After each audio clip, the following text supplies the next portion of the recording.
Hey everybody, I'm Todd Anderson. I'm Ross Merriam. And you're watching Versus Live by StarCityGames.com.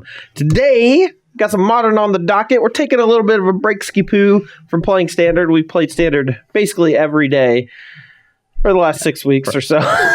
Brad's not here, so we get to play Modern without him complaining. That's fair. So that's nice. Yeah. He left a day early for Grand Prix Atlanta and is there testing for the Pro Tour, so he's going to be gone through next week, so you're going to get a lot of the two of us. Great. Yeah. I like money. Money's tight. Also, I really like doing Versus Live. I don't know if y'all have noticed that, but I've been a lot more chipper lately because this is a lot of fun. Just a ton. But you know what else is a lot of fun? Modern? The Modern format, yes. And we got some really sweet decks lined up for today. Glad I got that question right. I wasn't really sure. Who do we got in the booth today? Oh, hi, friends. We got Dan May back in the booth, stepping in for Bradley Nelson because, again, he gone.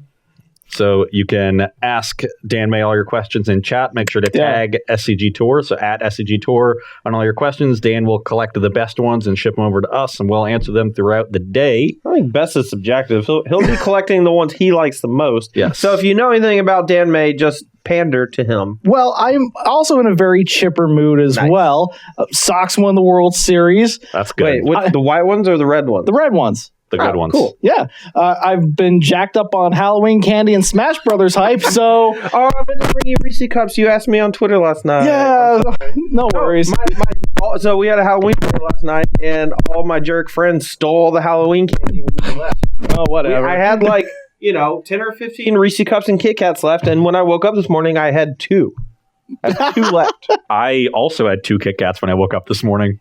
Wonder where those came from. You scum! Anyway, first matchup on the docket today. We got, what's this, Storm Deck? Caleb shares Storm Deck from SEG Charlotte from last weekend, where he placed 5th.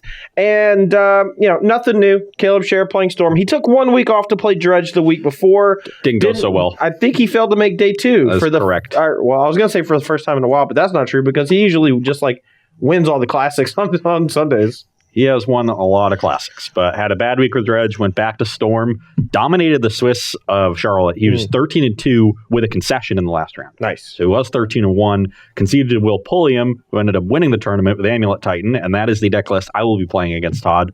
Probably a matchup that Caleb wishes he had faced in the top 8, but did not. Well, I will say this. I feel like these matchups or this particular matchup is going to be a goldfish. And when I say we're goldfishing, that mostly just means that both of us are kind of doing our own thing and, 2 ships passing in the night and see who gets there first.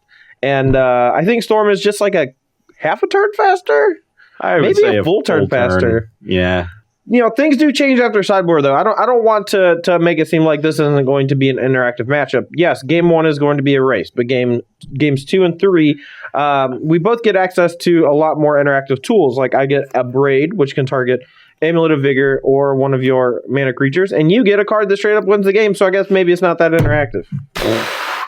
My Cavern of Souls is going to name Ogre. Ogre? He's an ogre?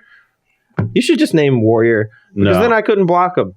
Because I'm a coward.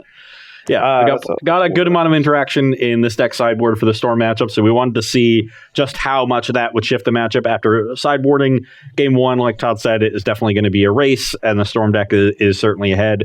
But as we see in Modern, and as we've seen with Dredge, that Dredge is a deck that's favored game 1 against most of the field, and usually you have to turn it around in the post-sideboard game. So that's something that is pretty common to have happen for a certain range of matchups that you have just bad game 1s and you need your sideboard to turn it around. Storm is not a deck that you can have really targeted sideboard hate, at least in the sort of teamer-centered colors that this deck is. No, the real sideboard hate for Storm comes out of white, where you have things like Eidolon of Rhetoric and Rule of Law, things that just stop you from playing multiple spells altogether. I mean, even graveyard hate stuff is pretty good, against Storm, because they're usually relying on passive flames, but they can use Gifts Ungiven and just use their spell suite to actually just kill you with things like Grape Shot plus Remand to just do high amounts of damage. And after sideboard, a lot of times they expect that graveyard hate. They expect more disruption, so they go a little bit lower to the ground and just empty the warrants for 4 or 5. Yeah, and then beat down with those, maybe have some lightning bolts in to supplement, turn into this sort of mid-range aggro deck built around empty, which is kind of neat. So Storm has a lot of options to play around it. What I like about this deck sideboard for the matchup is that the cards that you have are very varied. So there's Relic of Progenitus to attack the graveyard. There's a Braid to deal with the cost-reducing creatures.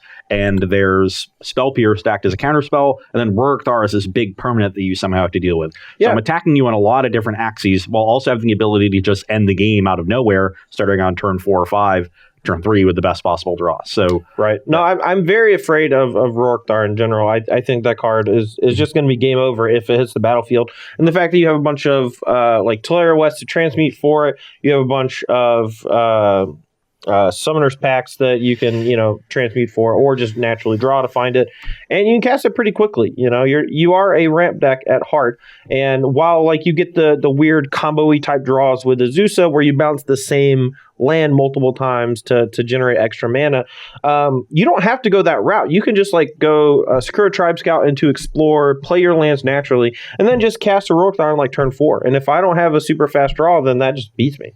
Yeah, so hopefully the post-sideboard games get really interesting, and hopefully I draw the nuts in game 1. Nice. All right, we got any questions from Twitch chat, Mr. May? Yes, from Spark Trooper. Todd, was your house like incredibly popular with all the full-size bars? Honestly, we bought a ton of candy. I think I probably bought 100, 150 bars, something like that. Jeez. And I have 2 left. Although my friend, I really had like 20 left. Yeah. And then my friend stole them all.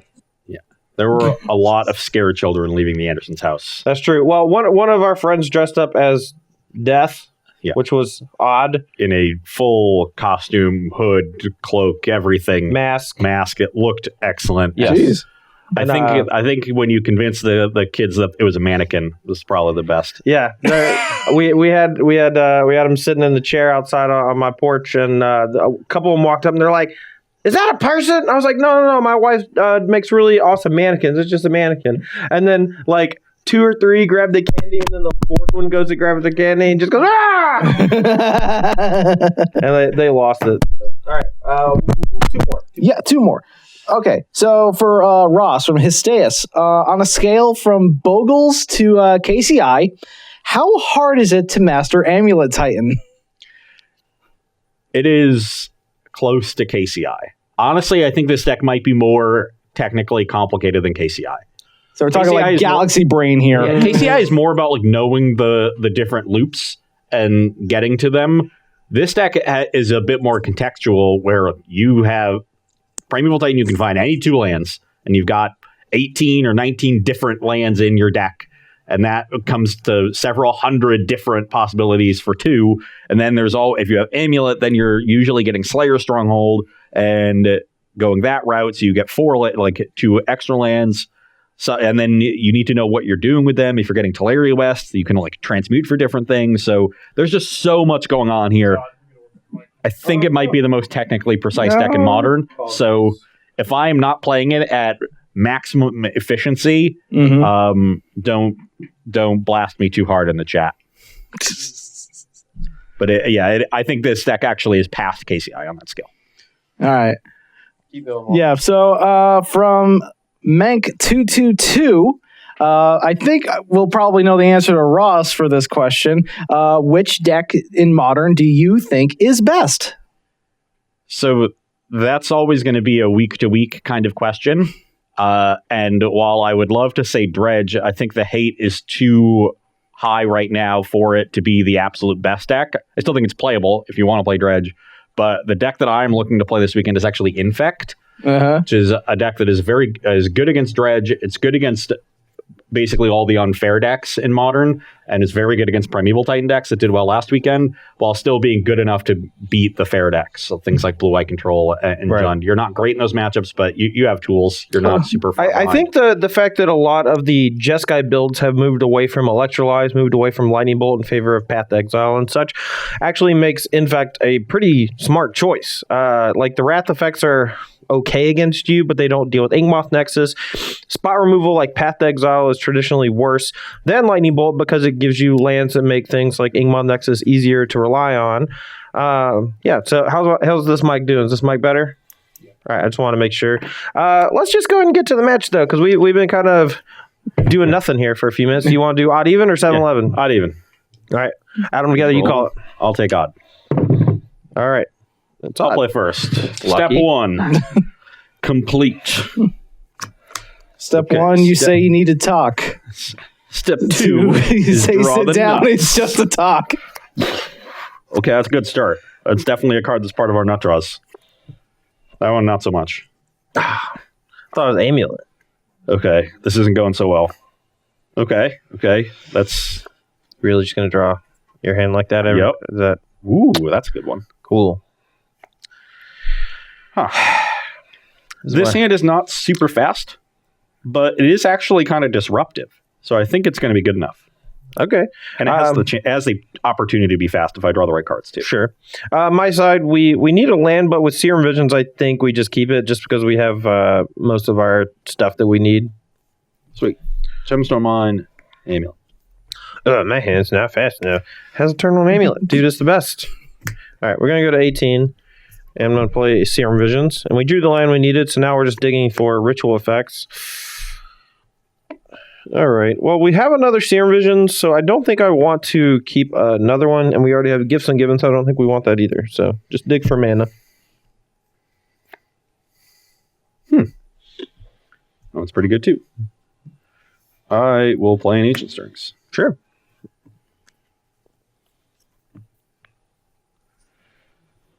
And, okay. So, can't take either of these. Don't really want this one at this point, so I guess I'll take a Gruul Turf. And...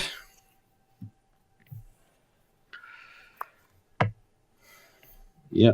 Play the Gruul Turf, untap it, bounce this mine, so I can replay it with some counters. Yep.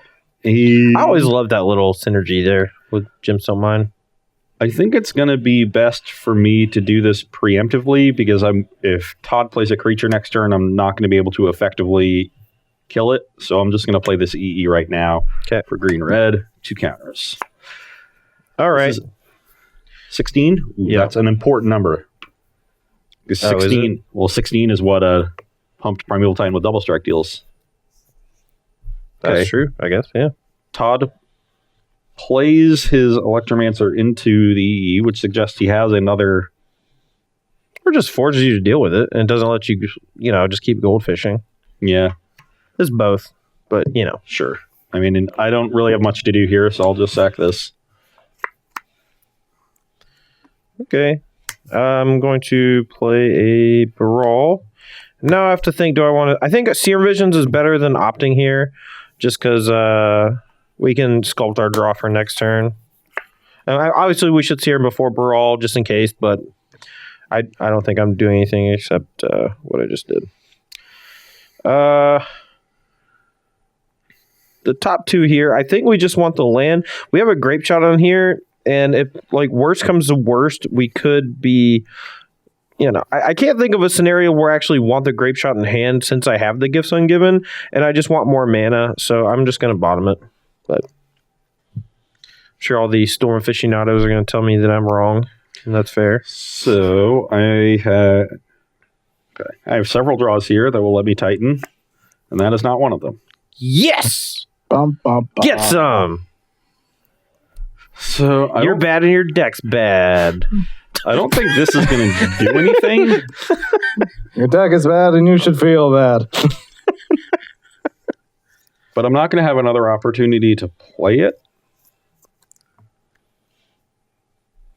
So I guess I'll just bog you. Aw. Hey, it comes in untapped. And pass a turn. Should I bottom the land? Should I have bottomed the land? I guess since I don't have a land, the land is the same as a ritual. Because I guess it's slightly worse than a ritual. So can I kill you this turn? Can you help me? I'm pretty sure I can't do it with just this because I can Manamorphose and pay 1 more and Gifts Ungiven. I have 2 up. Gifts gets Manamorphose, Ritual, Pass in Flames, and I can't play if you give me Manamorphose and Pass in Flames. I don't have enough mana to go off, so I think I just opt here. But I also could just make a bunch of empty tokens. That way, if you do Titan me next turn, I have enough blockers to not die. Yeah, I would just start on an opt, because if you find a ritual, I'm dead. Okay. All right. Play an opt. Spire Bluff goes to the bottom, so we already played a land. Now what? Manamorphose? Yeah. Okay. Make red, blue. All right. Red, blue, draw. Is that really 3 Spire Bluff canals in a row? Okay. Just opt again. Yep. So Gifts Ungiven, we don't need that.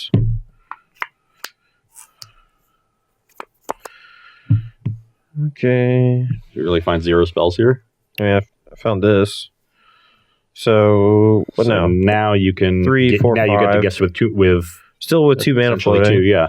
But then I can still just empty for a bunch and have a Pass and Flames either in my hand or the graveyard and then go off next turn. Yep. But if you go like land Titan, maybe you can replay the Bog or something. So I have to be a little careful. But I still have empty for a bunch. So let's go Desperate Ritual up to 3. Storm is 4. Let's go Gifts Ungiven down to 1, I think. Yep. I was thinking, was there a way I could get you with like Remand Grape Shot ritual, but I guess not. There's maybe a way with like Pass and Flames ritual, Grape Shot, Remand or something, but I am not versed enough in this. Caleb Sherrick could figure it out. Let's just go Paratic, Pass and Flames, Manamorphose, Desperate. Yeah, I give you Manamorphose, Past and Flames. Even though it seems weird because Todd has showed me his hand, this is a pretty obvious give because the last card in Todd's hand needs to be another way to make mana to use the Past and Flames, and if it is, no matter what I give him, he'll be able to do everything in his hand and graveyard. Yep. We find another ritual. No, I'm just going to do this. So yeah, if I drawn another ritual, I could have gotten him, but... so that's 7. All right, so 1, 2, 3, 4, 5, 6, 7. 14 gobos. All right, and then attack for 1. That is a lot of goblins, and I've already used my engineered explosives, so... We're not going to... Oh, no. We have exactly 14. It was meant to be, Todd. Fine. Meant to be. Gotta get subject matter on. Yeah. Okay. Just like look at I'm at all 19. look at all those goblins and all that space. Your turn. It's free real estate. Did chat figure out a way for me to win that turn? I'm sure they did. No, Chat. but Xander the Greatest said that you're wrong, even though you made the right play, just in principle.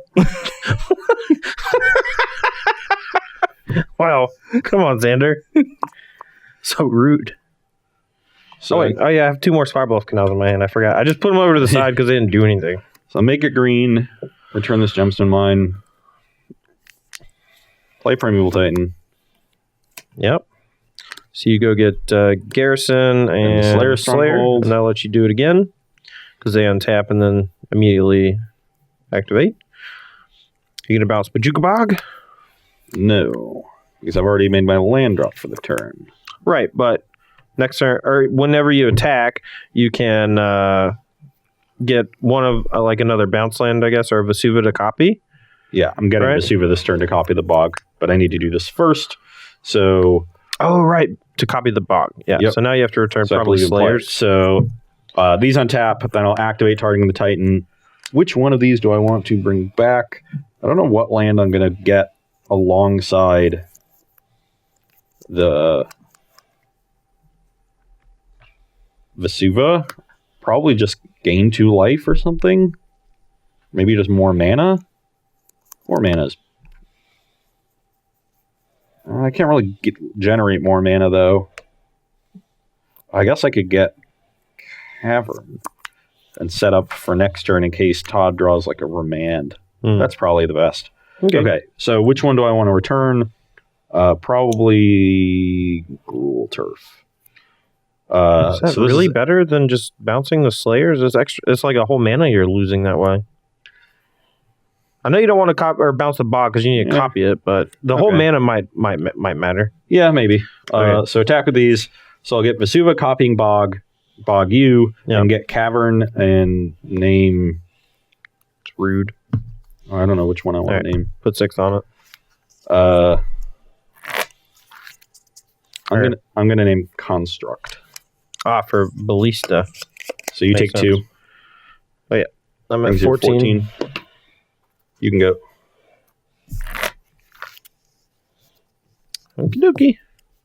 Artichoke. Wow. Attack for this many. Oh wait, should I? I guess next turn. Actually, this should just name Giant because you're at 14. Yeah. Let's pretend that name Giant. Should I hold? I mean, I guess if you, the problem is if you Primeval Titan again. This is why I didn't want to return Slayer Stronghold. Just put in play and keep your gold turf. I don't care. Why do I listen to you? I've got the Sunhome in my hand. I needed to leave this in play. Okay. I'm sorry. So if he attacks with a Primeval Titan again, the odds he is very likely to be giving it double strike. So I can either hold 3 back so I don't take a lethal 16 or 14, or I can just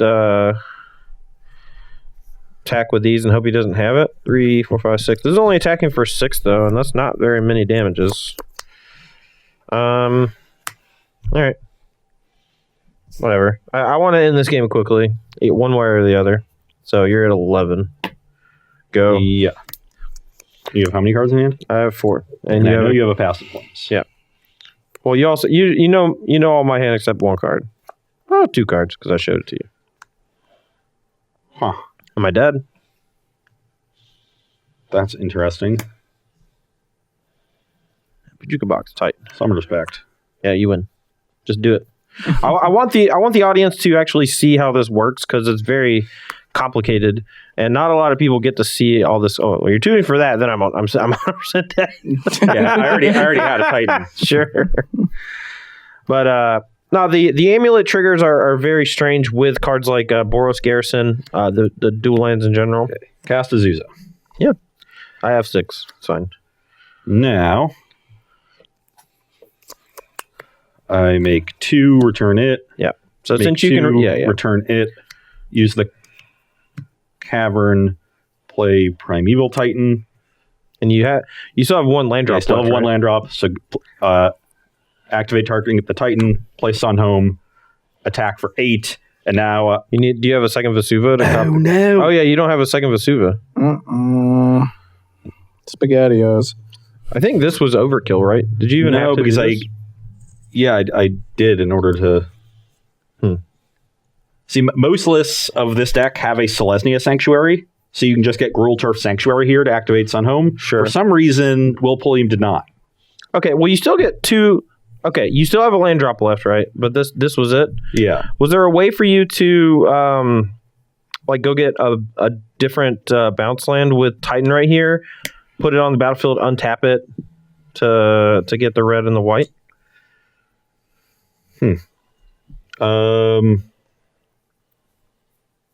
No, because I had exactly 6 mana with this left over and a land drop.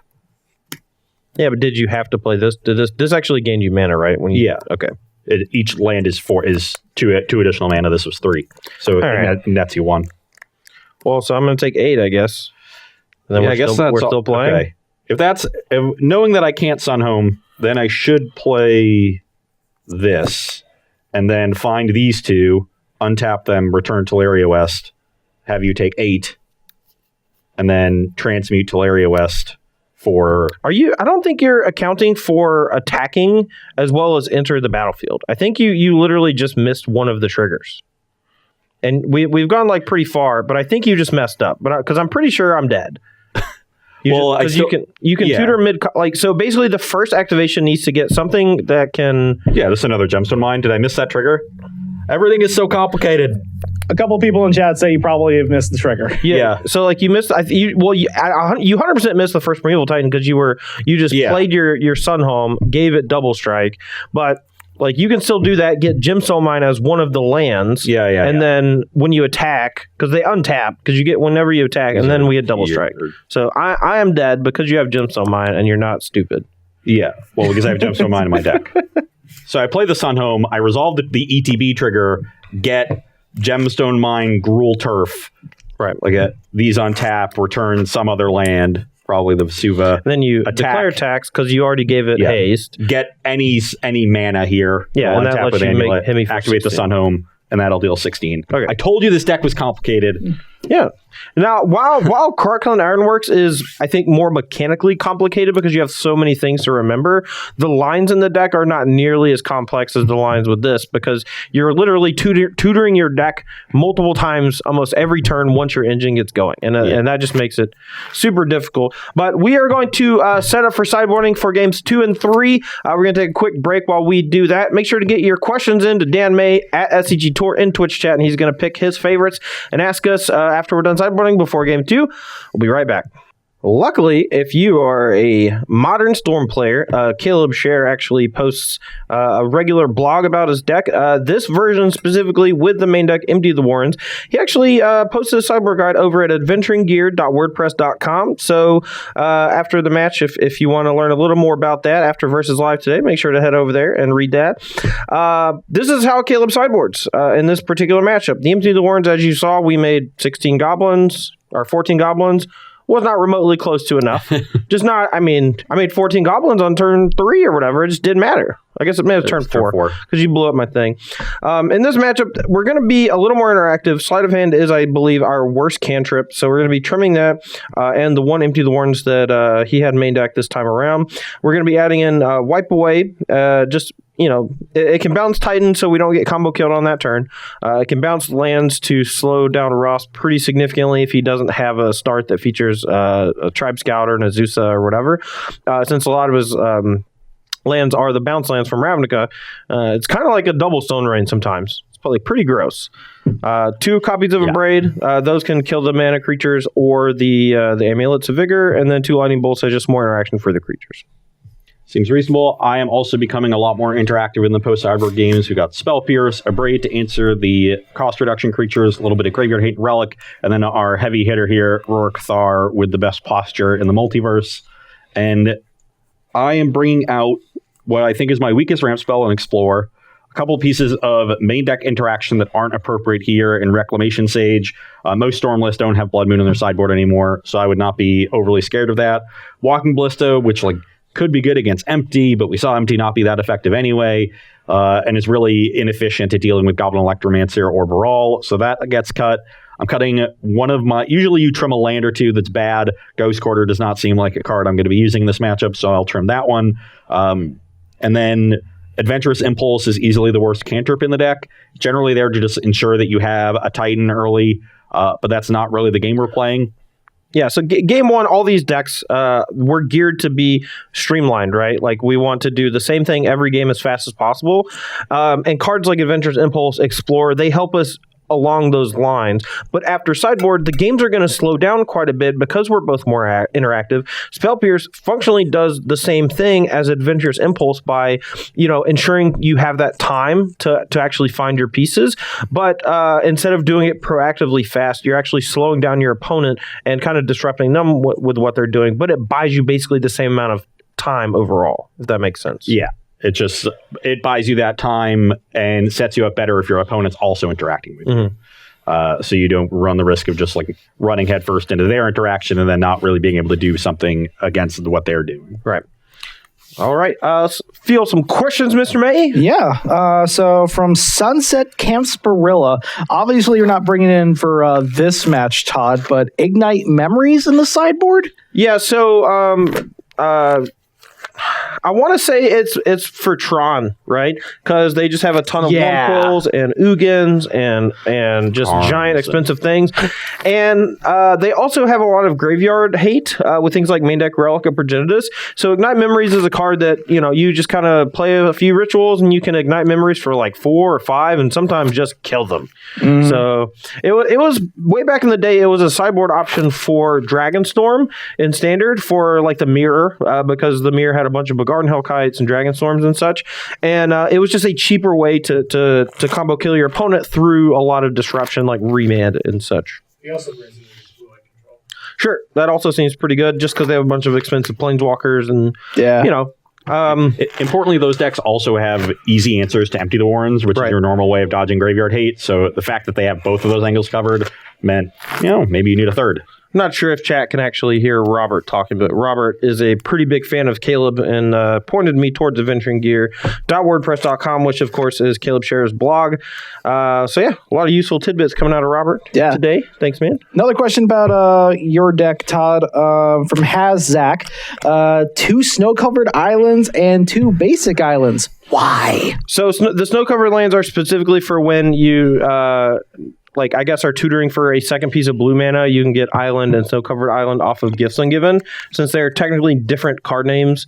That's always been a thing with Gifts Ungiven, just having Snow Covered basics. So if you need an island, you can get Snow Covered Island. Yeah. It basically never happens in practice, but it's there just in case. Yeah, I mean, there's virtually no downside. Like, if you were just going to play 4 Island, you don't actually hurt yourself by playing 2 Snow Covered Island, 2 regular. I'm going to keep my hand. We have some ramp spells and some dig spells. We need a few lands, though. This hand is very slow. Great. For me. It's bad for you. Yeah, I don't see being able to keep this. We would have to hit pretty quickly and pretty well off these Ancient Stirrings in order for this. You get to see 5 cards. To keep up. There's a very good chance that this hand will get turn 4's Aurora Thar through a counter spell, which I like. That doesn't seem very nice at all. This is one of those hands that's either going to be really good or do nothing and get destroyed. I'm curious. And I can help, and we can speed this process along. All right. So you're playing this into Ancient Stirrings first, yeah? Yeah. And then you need to hit exactly Amulet to be able to do anything relevant? Is that on turn 2, but I can probably... Well, you need a bounce land, too. Sure. This hand if I just find a bounce land, then I Azusa on 3, then I packed on 4. Okay. I mean, I guess if you find bounce land Amulet, yeah. But you can find... If I find both. Like, if I find bounce land, I turn 3 the Azusa. Yeah. Okay. Just keep it. I'm gonna try it, actually. I actually don't think it's that bad, and I think you have to rely on Ancient Stirring pretty hardcore in that deck. I'm going to go to 18. Yeah. Go ahead and sculpt. We need a land. We found 2. Do we want the second one? I believe so. Just want to hit our land drops. Your turn. Okay. I will play an Ancient Stirrings. Sure. Did you get there? Dude, I'm going to die. Snap it off. I'm going to die. This is scary. Electromancer, go. You should have knocked his deck. No, that only works for fireballs. We've been over this multiple times. I whenever I'm in the booth, sometimes whoever's playing will ask me to come knock the deck, and it's just, it's always a fireball. It's never what they want. It's just always Fire with Fire or Bane Fire, Expansion Explosion.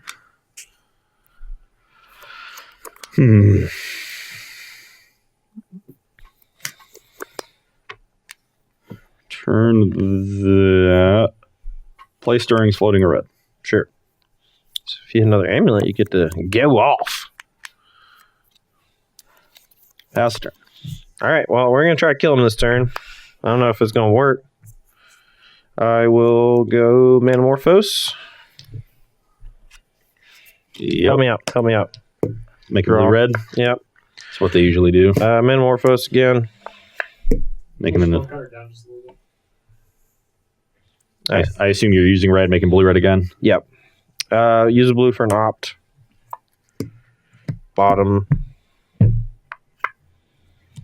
Yeah, we bricked. Great. Here's where I distract him with M. Blanco's statement. I'll use the blue and the red to play this. And then I'll attack with you. Your turn. I'm at 18.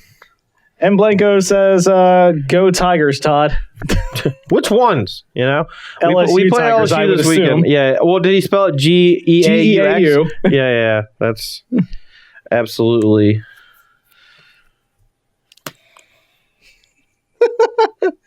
Xander Naming? the Greatest Tavern on Azusa. says, I'm sorry. Xander the Greatest says, Ignite Memories is kind of like a fireball. Oh, yeah. Can you knock for a test to see if it comes to the I'll top? knock on my sideboard and see if I can peel it out of the sideboard.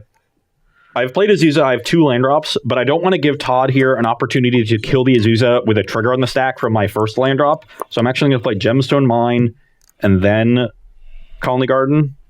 2 triggers. Okay, plant. This untaps. And pass the turn.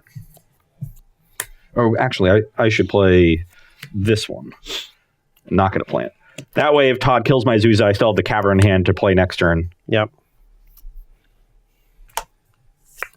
So, if I'm not dead this turn, I feel pretty good. Opt. Keep the Manamorphose. That's your best card. Manamorphose, blue, Storm red. 2.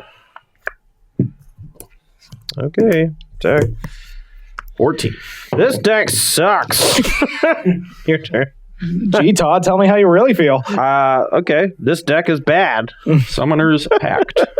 Sure. I was being facetious. I know. I would like to find Rurik Thar the Unbowed. Okay. And you blocked one of my guys, right? No, this is a 1-2. Where's your colony token? I didn't play it. Remember, I decided to play the Gruul. Oh. Yeah. Cavern on Ogre. It's all over. Okay. Attack for 1. 17. Pass the turn. What are you at? 14. Okay. 3 attacks from Electromancers. Robert with the Ogre pun. I had to. Yeah. Now, Todd could have a Lightning Bolt here or a Braid and kill my Rurik Thar after double blocking with the Electromancers because I do have to attack with it. But then he would be down both Electromancers.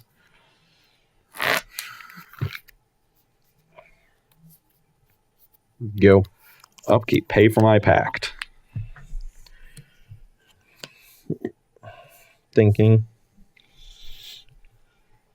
All right. You may continue.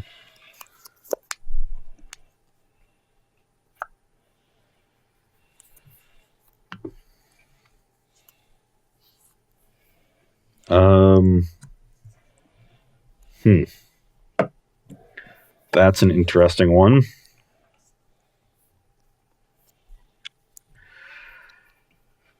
Vesuva copying Gruul Turf. Amulet trigger. And make red green return itself. I might need to respond to that. Sure. Sorry. I'm going to bounce this and abrade this.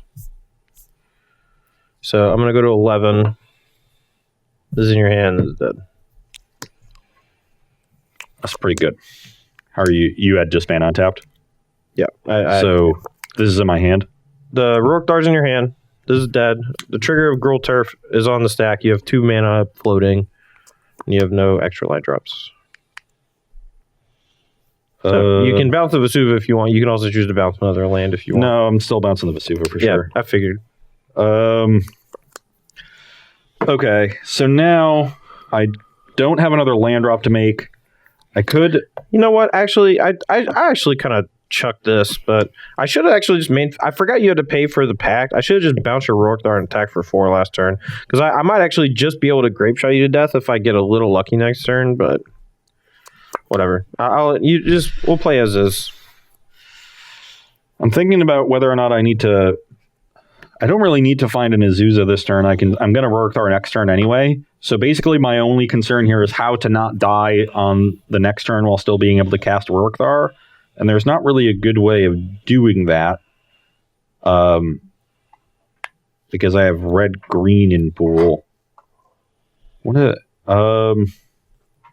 Problem is I've drawn 2 Gruul Turfs. I really needed one of these to be a Simic Growth Chamber. Yeah. To start making more blue mana. Yeah, for...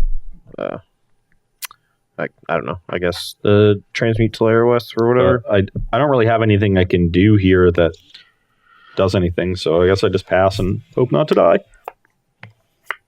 That's a yikes. Literally just... That's a yikes drew from the me, grape dog. Shot, but I'm still short, I think, so hit you for... 10. Let's see. So if I had attacked last turn, if I had done this last turn, right, and attacked, you'd be at 6, and then I could go triple ritual, great shot you down to 2, and then if you played Rourke Thar, I just attacked and killed you. I don't know if it would change what you would have done last turn. Like, you didn't have to play the Vesuva. You could have played something else. But all right, I will Windmill that grape shot. Windmill it. It's not lethal. No. I don't even know if I should do this. I mean, you don't have another bounce spell. Feels like you probably No, I have a wipe away. Oh, you do? Okay. So I guess no. I go for the. All right, I'm gonna hit you for 4. Whatever. I'm at 6. I don't have to. I have to have one land. Yeah. You're at 6. So next turn, I have to draw a wipe away. I go to 5, hit you, and then down to 2, and then if you cast it again, you're dead. So, but this is desperation mode. But if I had done what I said earlier, where instead of waiting until his turn, if I just play aggressively with my Electromancer and go beat down, there's a good chance Ross is at 2 this turn. Yeah. You're at 11 right now? Yep. Is Todd just dead? Probably. If you got Titan. So you have an extra mana. Oh, yeah. I mean, I just have Pact, yeah. So I just Pact for Titan, cast it. Yeah, you're just dead. Because you still have a land drop. I kept thinking about doing cool things with Rourke Thar, and that's just irrelevant at this point. So we Pact for Titan. Yeah. Where? Go get Slayer and Boros Garrison. Play the Vesuva from your hand, copy Boros Garrison, it untaps. Tutor for... I have both the Vesuva and the Sun Home in my hand. Oh. Uh-oh. Okay. No, that's fine. That's fine, though. I can... Edgar Malgahez is in chat. He says, Ross, you have lethal. You need to figure it out. Okay. Okay, well... Hold on. That's cool. I have an Azusa in my hand, too. So that's a thing that's an extra mana. So This is my next card. I'm just gonna... I'm gonna go to the bathroom. Just gonna wait on Ross to figure it out. the problem is now if I have to play 2 lands to get back up to 6. Oh, but then I have white from this. Yeah. So play Azusa, play Vesuva twice, copying Gruul Turf, making 2 mana each time, bouncing it. Then make 6 mana, then Pact for the Titan and cast it. So I have 1 more land drop left. Get Boros Garrison, use that as my last land drop.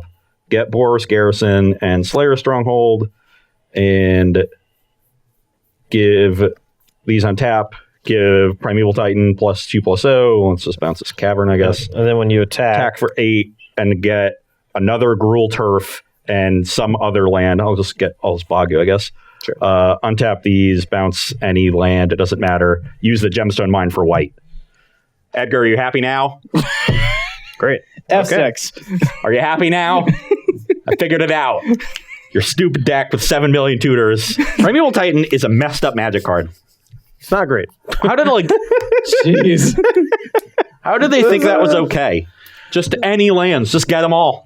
You know, wasn't there like a creature recently that had Primeval Titan ability, but it only got 1 land?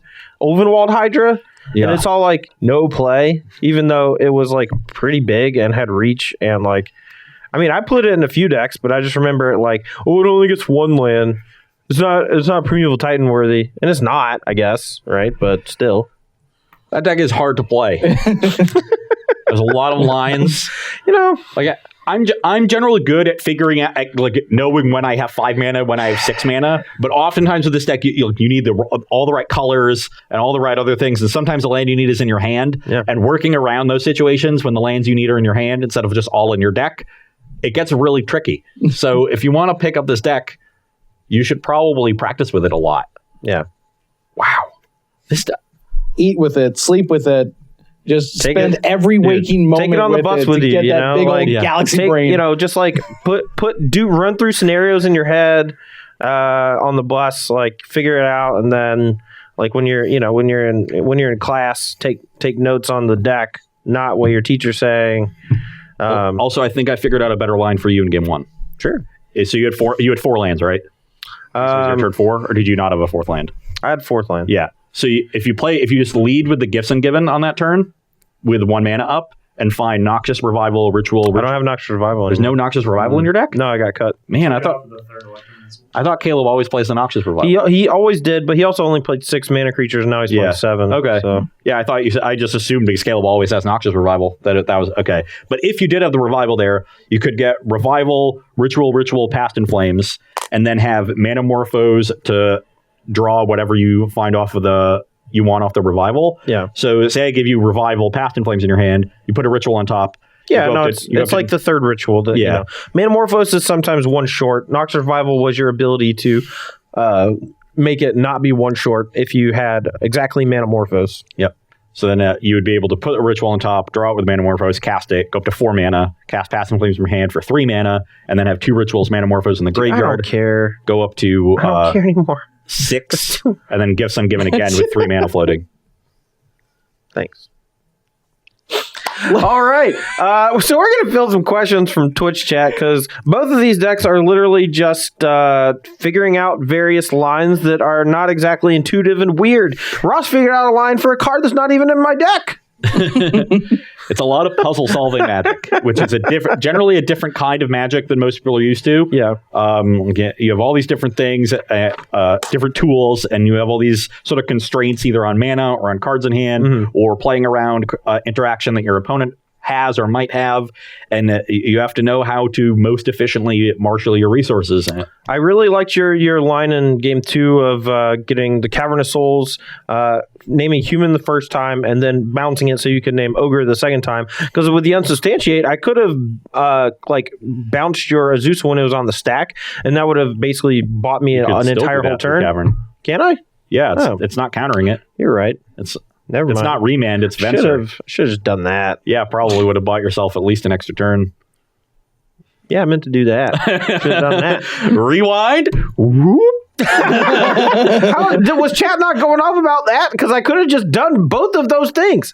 It's been a long time since I played with Unsubstantiate. In my head, it was literally just remand or bounce spell, but it's literally just Venser. Yeah, it's Venser. Great. All right, I'm an idiot. Anyway, we're going to take some questions. Yep. Mr. Dan May. Let's do one real quick, and then I have a bunch of puns. Oh, God. Are they all on our names? Yes. Yeah, that's apparently going to continue, I guess. No, it's just we're forever. We're running close to equity there. So, Teddy Jr. Asking about Grixis Death Shadow. Is that possibly going to do well this weekend in Atlanta? I think Shadow decks are pretty well positioned, actually. They are not great against a dredge specifically, but with enough of the trample effects, Temur Battle Rage or Gorkline Rampager out of the 4-color versions or Jund versions, you have a way to sort of combo kill them, which is important. Mm-hmm. So as long as you have enough of those in Grixis, you definitely want 2 Battle Rages in your main. You have a decent chance at dredge, and then reasonable cyber cards, Nile Spellbomb, Surgical, even sometimes Leyline the Void. Yeah, Leyline maybe. Yeah. Just anything appropriate hate. I think you're still behind, but close. And those decks are quite good against the control decks in the format. They're very good against the Primeval Titan decks. You just have so much cheap disruption and a good clock. Mm-hmm. And you're good against the spell-based combo decks that people are going to pick up to beat dredge, things like Storm, things like Infect that race. And so you're good against the decks that dredge pulls into the metagame because it makes them better positioned, whilst not being a complete dog against dredge the way that Jund or control decks are. For me, what really started to push Death Shadow out of the modern metagame in general was the rise of humans and just aggressive decks like humans, where your life total was never really safe if you were a Death Shadow player. And the more I started to play humans, I actually ended up playing against a few Death Shadow decks on Magic Online, once or twice in an open here or there. And the card Reflector Mage was just so backbreaking against them because not only they had to get themselves to under 10 before they played Death Shadow, or a reasonable sized Death Shadow, and then you would just Reflector Mage it and then hit them for 4, and then they'd have to start killing 2 creatures a turn to not die in 2 attacks, and that was just too hard for them to do sometimes because their deck is so full of cycling effects, things that deal damage themselves, discard effects. Yeah, their mana base is difficult sometimes for them to get a land into play without dealing themselves damage. So I that makes a lot of sense. I agree there. Humans is still going to be around, but If that's like, It's not the presence it used to be. Yeah. I'll say that. and if that's your one bad matchup, like you can't beat everything in Modern. All right, let's get some puns. Yeah, for that, Will Pulliam's finally in chat, Nice. giving Ross a seal of approval and says, Amulet has no bad matchups. Nice. Love the Well, I guess if confidence. Will can win with it, clearly it's just Yeah. it's just a bonkers deck. Duh. Everyone who plays Amulet says it has no bad matchups. All right. Yeah. I'll do. Maybe they're right. I have. Maybe you just have to know how to play it. Yeah, I have 5 puns. We'll do 2 just so we can get to the break real fast. So, Scooter 222. When Todd runs out to get milk, is he Todd Aronson? That one's good. Yeah, that That's one's a good good. one. That There was were really a few good. that I was like, man, those are kind of stretches. That one I actually liked. And the one for Ross from Hysteus, when Ross plays Reanimator, is he Ross Barium? Little bear to live action. Yeah, a little buried Little alive. standard reanimator. So, I mean, should I be laughing my head off at this, or should I be? I don't know if I should be the straight man today. You know, like normally I'd be like, but I'm just. I don't know. It's got. You got to have a real good one for me to laugh today. I don't know what it is. We Aronson might is have one for next time. Okay. We're going to take a short break while we prepare our second match of the day. We're going to have JD Compliance's Jun deck versus, I believe, Zansayed's Bant Spirits. So that should be our next matchup here. Very interactive matchup. Yes. And Switching gears. and Jun, you know, making quite a comeback. And JD might be the only person playing it. But, you know, Jun great. JD great. Once again, I guess if you know how to play your deck, you can win. Sure. All right. Well, we're going to take a short break. We'll be right back. Don't go anywhere.